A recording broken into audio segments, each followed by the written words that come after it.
বলছি যে voice change, narration change এইগুলো সরাসরি না পড়লেও এর গুরুত্ব রয়েছে। তো ন্যারেশন চেঞ্জ কথার মানে কি হচ্ছে উক্তি পরিবর্তন। উক্তি পরিবর্তন, এটা শুনে বারবার কঠিন মনে হচ্ছে বাংলা কি জিনিসটা।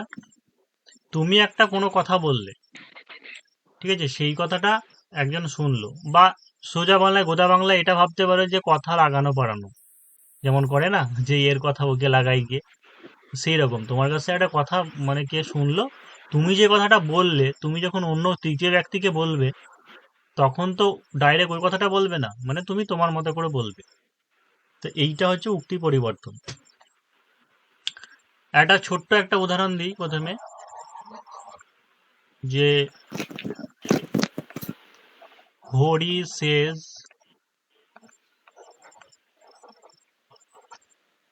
I am poor. তো এই জিনিসটাকে মানে ইনভার্টেড কমার বাইরে যেটুকু থাকে, মানে কমা পর্যন্ত এটাকে বলা ইনভার্টেড কমা, ইনভার্টেড কমার বাইরে যেটুকু থাকে এইটুকুকে বলা হয় রিপোর্টিং স্পিচ। আর ইনভার্টেড কমা থেকে এতটুকু এটাকুকে বলা হয় রিপোর্টেড স্পিচ।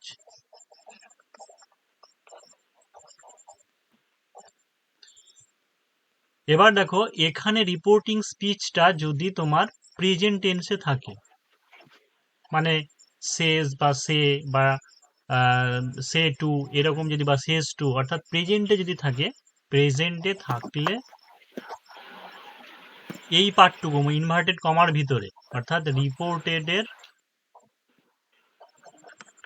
টেন্সের পরিবর্তন হয় না। এটুকু ভালো করে বুঝে নাও, টেন্সের পরিবর্তন হয় না। যদিও এটা খুব একটা বেশি পড়ে না, সেই জন্য মানে আগে হয়তো পড়োনি, সেই জন্য গুলিয়ে ফেলো অনেক সময়। এই জায়গাটা যদি প্রেজেন্ট ফর্মে থাকে রিপোর্টিং, তাহলে এর ভিতরে টেন্সের কোনো পরিবর্তন হবে না। কিন্তু রিপোর্টিং যদি পাস্টে থাকে, মানে রিপোর্টিং পাস্ট হলে কেমন ভাবে পরিবর্তন হবে দেখো। মানে এইটা যেটা ইনভার্টেড কমার মধ্যে আছে, এইটুকুকে আমরা কি বলছি যে, বা ডাইরেক্ট স্পিচ। তাহলে আমরা করলাম যে ডাইরেক্ট, আর এখানে যেটা আনসার করব সেটা হবে ইনডাইরেক্ট। তো রিপোর্টিং যদি পাস্ট টেন্সে হয়, আচ্ছা এটাকে লিখে দিই যে রিপোর্টিং এটা যদি পাস্টে থাকে, ভালো করে বোঝো, রিপোর্টিং মানে এইটা যদি পাস্টে থাকে, আর এই সিঙ্গেল ইনভার্টেড কমার ভিতরে এই জিনিসটা যদি প্রেজেন্টে থাকে, তাহলে ইনডাইরেক্ট মানে আনসার করার সময় এটা কি হয়ে যাবে, পাস্টে হয়ে যাবে। পাস্টে হয়ে যাবে মানে কিরকম, যদি প্রেজেন্ট ইনডিফিনাইট থাকে তাহলে পাস্ট ইনডিফিনাইট, যদি প্রেজেন্ট কন্টিনিউয়াস থাকে তাহলে পাস্ট কন্টিনিউয়াস, যদি প্রেজেন্ট পারফেক্ট থাকে প্রেজেন্ট পাস্ট পারফেক্ট, এইভাবে চেঞ্জ হবে। আর তোমার রিপোর্টিংও পাস্ট, ডাইরেক্টে যদি তোমার, অর্থাৎ ইনভার্টেড কমার ভিতরে এটাও যদি পাস্টে থাকে, তাহলে কি হয়ে যাবে, পাস্ট পারফেক্ট। এইটা আরেকবার একটু বলে দিন, আরেকবার একটু। ডাইরেক্টে যদি হেয়ার থাকে তাহলে এখানে দেয়ার হবে, তারপরে নাও থাকলে দেন হবে, এগো থাকলে বিফোর হবে, তারপর ইয়েস্টারডে হলে দ্য প্রিভিয়াস ডে, আর টুমরো থাকলে দ্য নেক্সট ডে বা দ্য ফলোয়িং ডে। প্যাসেঞ্জেজ করার আগে এই ব্যাপারগুলো আমাদেরকে জানতে হবে, যে সেন্টেন্স হচ্ছে 5 প্রকার, 5 ধরনের। একটা আছে অ্যাসার্টিভ মানে বিবৃতিমূলক স্টেটমেন্ট, যেগুলো সাধারণ ঘটনা বলে, মানে বিবৃতি থাকে। তারপর আছে ইন্টারোগেটিভ মানে হচ্ছে প্রশ্নসূচক। তারপর হচ্ছে ইম্পারেটিভ মানে হচ্ছে অনুজ্ঞাসূচক, বা যেটাকে বললে হচ্ছে আদেশ, উপদেশ, অনুরোধমূলক, কারণ এইগুলো প্রত্যেকটা সেন্টেন্স অনুযায়ী ন্যারেশন চেঞ্জের নিয়ম পাল্টে যাবে। আর অপটেটিভ মানে হচ্ছে প্রার্থনা সূচক। আর এক্সক্লামেটরি হচ্ছে কি, বিস্ময় সূচক, মানে অবাক হওয়া, ওয়ান্ডার। তাহলে ফার্স্টে আমরা করছি কি অ্যাসার্টিভ ধরে করছি, প্রথমে অ্যাসার্টিভ বিবৃতিমূলক।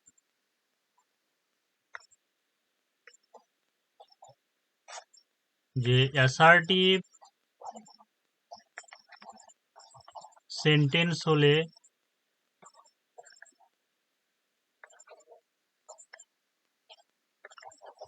এই যে রিপোর্টিং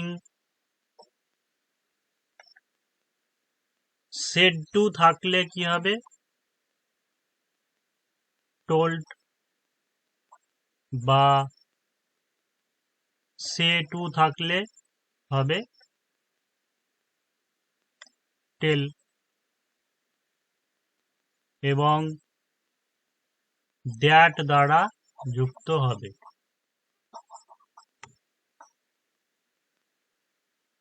আর অবশ্যই তোমার প্রোনাউনের চেঞ্জ হবে।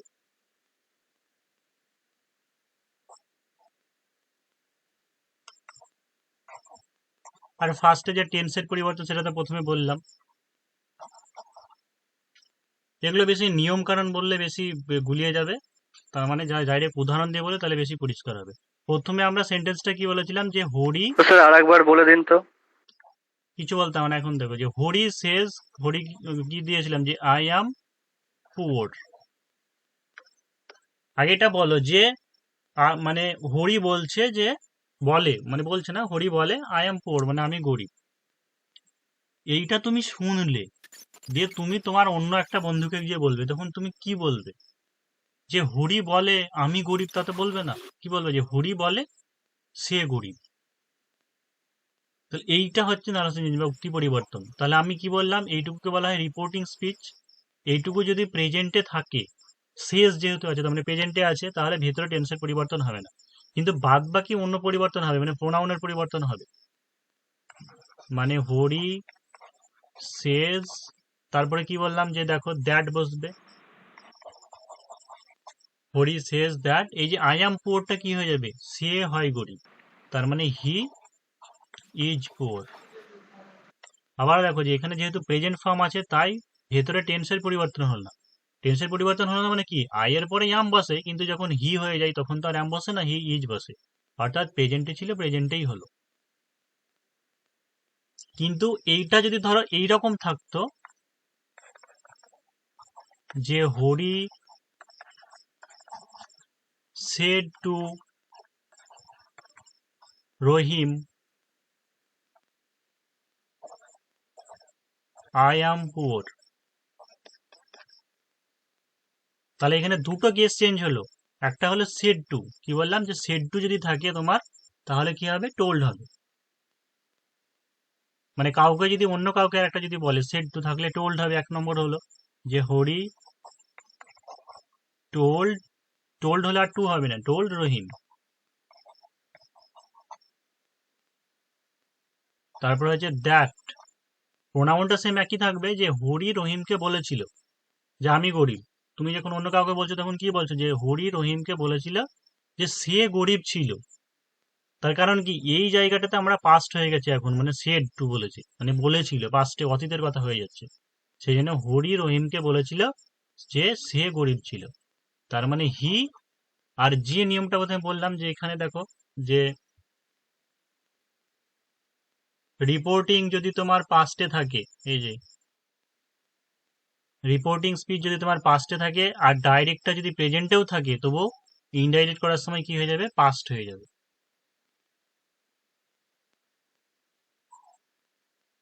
অর্থাৎ এখানে তাহলে কি হবে, Hari told Rahim that he was poor. Next দেখো, Rani said I am doing the work. এই জায়গাতে সেড পাস্টে আছে, তাহলে কি হবে, রানী সেড, এখানে তো আর কিছু বলা নেই, সেড টু বলে অন্য কাউকে কিছু উল্লেখ করা নেই, তো যেটা ছিল সেটাই বসে যাবে, যে রানী সেড দ্যাট। এবার যেহেতু রানী মেয়ের নাম হয়, তাহলে অবভিয়াসলি এটা আইটা কি হয়ে যাবে, সি হয়ে যাবে। আর যেহেতু এই জায়গাতে পাস্টে আছে, তাহলে কি বললাম, যে রিপোর্টিং যদি পাস্ট থাকে, তাহলে ইনভার্টেড কমার ভিতরে যেটা, মানে যে টেন্সে থাকবে, যদি প্রেজেন্টে থাকে তাহলে পাস্টে হয়ে যাবে। মানে এখানে প্রেজেন্ট কন্টিনিউয়াস আছে আই অ্যাম ডুইং, তাহলে কি হয়ে যাবে, পাস্ট কন্টিনিউয়াস হয়ে যাবে। তার মানে C was doing the work.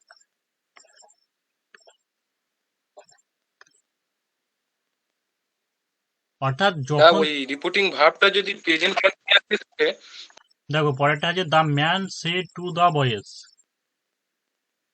মানুষটা ছেলেগুলোকে বলেছিল। ইনভার্টেড কমার ভিতরে কি আছে, I saw a tiger yesterday, আমি একটা বাঘ দেখেছিলাম গতকাল।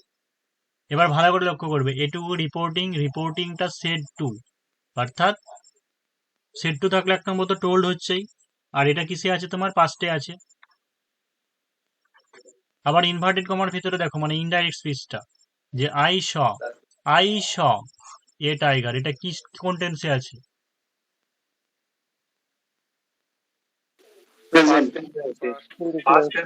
জাস্ট সিম্পল পাস্টে আছে, মানে পাস্ট ইনডিফিনাইটে আছে।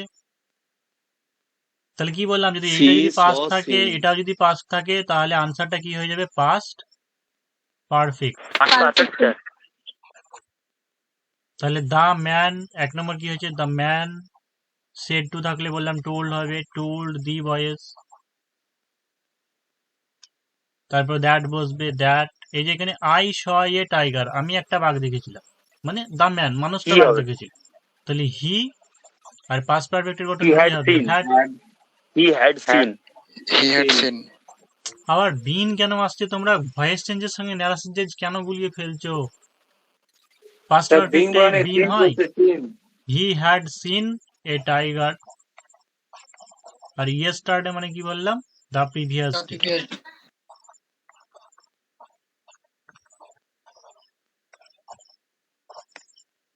দেখো ইন্টারোগেটিভের রুলসটা, ইন্টারোগেটিভ একটু তুলনামূলক কঠিন অ্যাসার্টিভের থেকে। যে ইন্টারোগেটিভে কি হবে, রিপোর্টিং স্পিচে আস্কড, মানে পাস্টে সাধারণত থাকে, যে পাস্টে থাকলে তোমার রিপোর্টিং স্পিচ আস্কড হবে, এবং দ্যাটের পরিবর্তে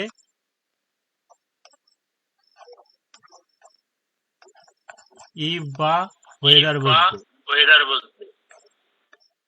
মানে দুটার মানে একই, তুমি ইফ লিখতে পারো বা ওয়েদার লিখতে পারো। আর যেহেতু ইন্টারোগেটিভে তোমার কি থাকে, অক্সিলারি ভার্বটা আগে থাকে জানি। তো ইনডাইরেক্ট যখন করব আমরা,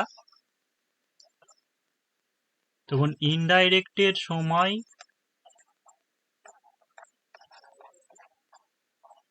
অ্যাসার্টিভ হওয়ার কারণে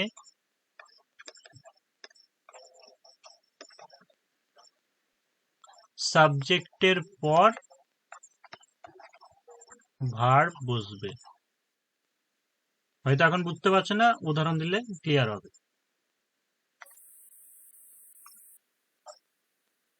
The old lady said to me,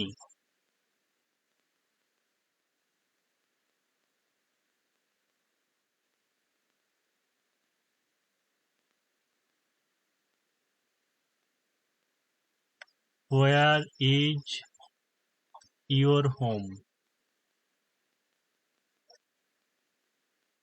The old lady said to me, মানে বৃদ্ধ মহিলাটি আমাকে বলেছিল যে where is your home, তোমার বাড়ি কোথায়। তাহলে প্রথমত কি, বৃদ্ধ মহিলাটি আমাকে জিজ্ঞাসা করেছিল, এরকম যখন থাকে এখানে কি বলবো, যে বলেছিল তো আর বলবো না, যে ওই লোকটা আমাকে জিজ্ঞাসা করছিল তাই বলবো। ওই লোকটা বলছিল তো বলবো না, কারণ যেহেতু আমাকে কোশ্চেনটা করেছে, সেই জন্য দা ওল্ড লেডি। এখানে বলেছি দেখো, যে রিপোর্টিং এর জায়গাতে কি হবে, যে আস্ক লিখতে হবে, যে আস্কড মি। সে যাই থাকুক, শুধু যদি সেটও থাকতো তাও তোমাকে আস্ক লিখতে হতো, বা সেট টু, এই শুধু সেট থাকবে না, কারণ যেহেতু এখানে জিজ্ঞাসা করা, তাই কাউকে একটা থাকবে এখানে বলা। তাই ওল্ডলি আস্ক মি, আমাকে জিজ্ঞাসা করেছিল। এবার এটা বলতো যে এর ভিতরে এটা কি হবে, যে আমার বাড়ি কোথায় ছিল, তাই তো? আমাকে যেহেতু জিজ্ঞাসা করেছে, তো আমি কি বলবো, যে দা ওল্ড লেডি আমাকে জিজ্ঞাসা করেছিল যে আমার বাড়ি কোথায় ছিল।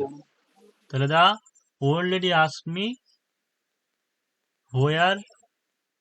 এবার দেখো এখানে হোয়ার এর পরে, যেহেতু ইন্টারোগেটিভ ছিল বলে হোয়ার এর পরে ইজ ছিল, অর্থাৎ ভার্ব ছিল, কিন্তু ইন্টারোগেটিভ করার সময় সেটা কিন্তু অ্যাসার্টিভে হয়ে যায়।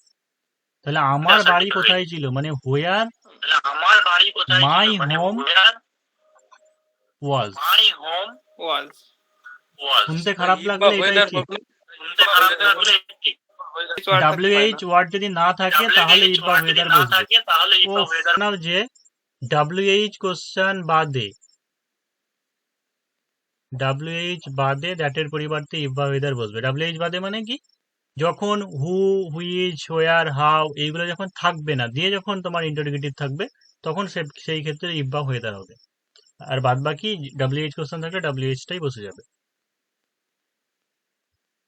তাহলে দেখো এখানে যখন ছিল যে তোমার বাড়ি, হোয়ার ইজ ইউর হোম, তোমার বাড়ি কোথায়, এবার আমি কি বললাম যে লেডি আমাকে জিজ্ঞাসা করেছিলেন যে আমার বাড়ি কোথায় ছিল।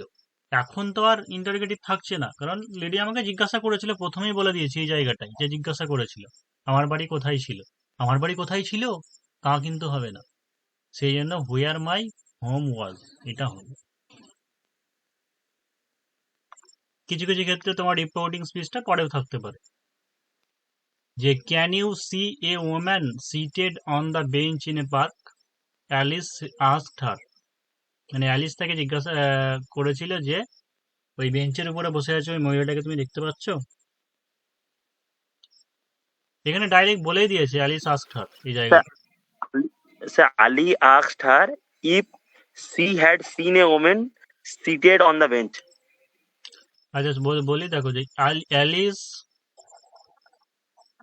আস্কড হার, এবার আমরা কি বললাম যে WH যদি কোশ্চেন থাকে তাহলে WH বসে যাবে, আর আদারওয়াইজ ইফ বা ওয়েদার বসবে।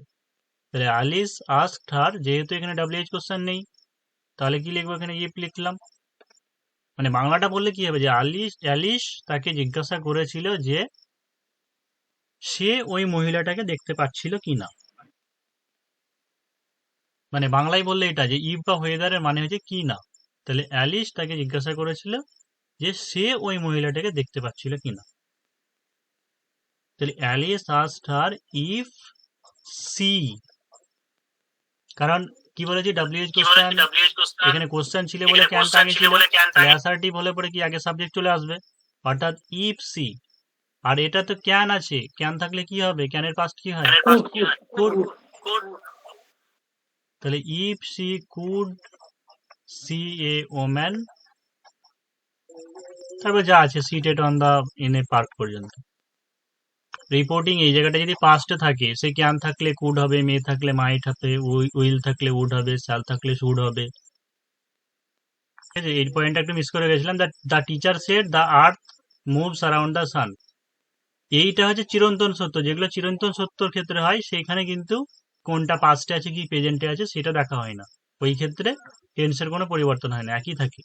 মানে এটা তোমার হবে the teacher said that the earth moves around the sun, কারণ এটা তো কোনোদিন বদলাবে না, সেই সূর্য পূর্ব দিকে ঘুরবে, মাঝ জলে খেলা করবে। তো এই যে চিরন্তন সত্য, এই ব্যাপারটা কিন্তু পরিবর্তন হয় না, এটা একটু মনে করে দিলাম। হলো, এবার আমরা ইম্পারেটিভ পড়াচ্ছি। ইম্পারেটিভ মানে হচ্ছে আদেশ, অনুরোধ বা উপদেশমূলক। তিন ধরনের হতে পারে বললাম। যদি তোমার আদেশ বোঝায় তাহলে রিপোর্টিং স্পিচটা কি হবে, অর্ডার বা হচ্ছে অর্ডার্ড। যদি উপদেশ বোঝায় তাহলে হচ্ছে অ্যাডভাইসড। যদি অনুরোধ বোঝায় তাহলে হচ্ছে রিকোয়েস্টেড। এখানে রুলসটা দেখো, ছোট্ট করে দেখে নাও যে তোমার এখানে তো রিপোর্টিং স্পিচ এগুলো হলো, আর তারপরে তোমার কি বসবে ওই জায়গাতে, মানে দ্যাটেও যদি বলি যে দ্যাটের পরিবর্তে টু, আর হচ্ছে যদি তোমার নেগেটিভ হয় তাহলে কি হবে, নট টু বসে, এবং অবশ্যই ভার্বের প্রেজেন্ট ফর্ম বসবে।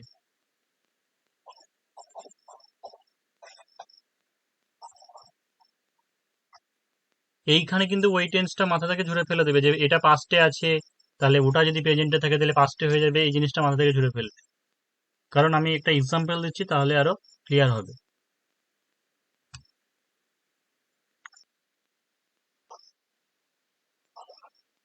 মানে দ্য মাস্টার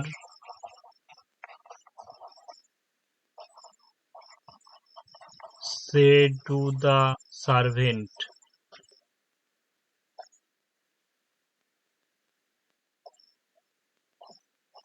জাস্ট এখানে আগে দেখো গো আউট। আমরা কি করে বুঝবো যে এটা এই ফর্মে আছে কিনা, মানে ইম্পারেটিভে আছে কিনা? দেখবে ইম্পারেটিভে সব যদি অনুরোধমূলক অনুরোধ হয় তাহলে দেখবে প্লিজ দিয়ে শুরু হবে, আর তাছাড়া প্রথমে ফার্স্টেই ভার্ব দিয়ে শুরু হবে। মানে গো আউট, বেরিয়ে যাও, গেট আউট, বেরিয়ে যাও, বা হচ্ছে open the door, shut the door, মানে ফার্স্টে তোমার ভার্ব দিয়ে শুরু হবে। তাহলে এইগুলো হচ্ছে, দেখো যে মাস্টার যখন বলছে প্রভু, প্রভু যখন চাকরকে বলছে, তার মানে অবশ্যই কি আদেশ করবে। তাহলে এখানে কি হবে, দ্য মাস্টার অর্ডার্ড, টু কিন্তু হবে না, the master ordered the servant. বাংলাটা আমরা যদি বলি তাহলে কি হবে, যে মাস্টার সার্ভেন্টকে আদেশ করেছিল, এই হ্যাঁ আদেশ করিয়েছিল বেরিয়ে যেতে।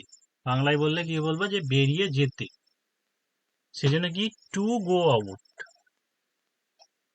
অর্থাৎ এখানে বেরিয়ে যেতে টু এর পরে ভার্বের প্রেজেন্ট ফর্মটা বসে,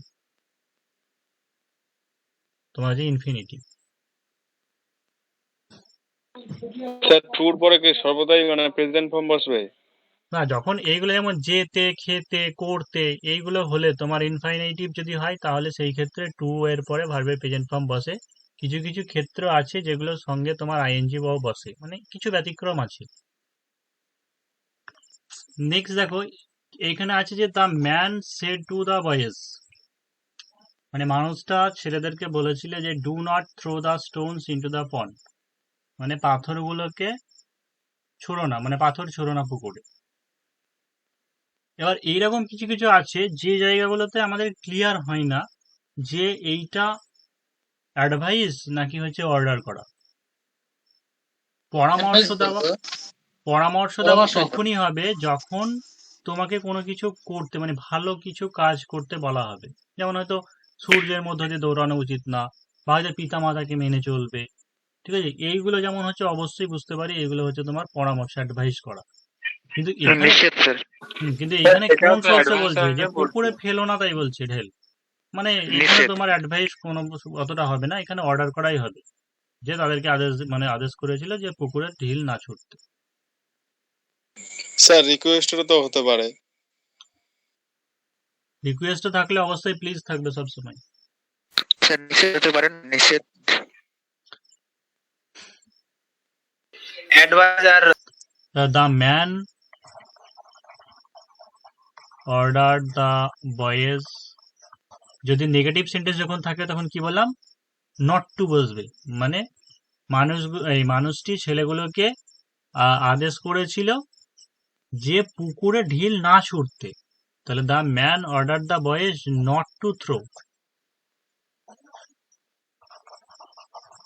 not to throw the stones into the pond.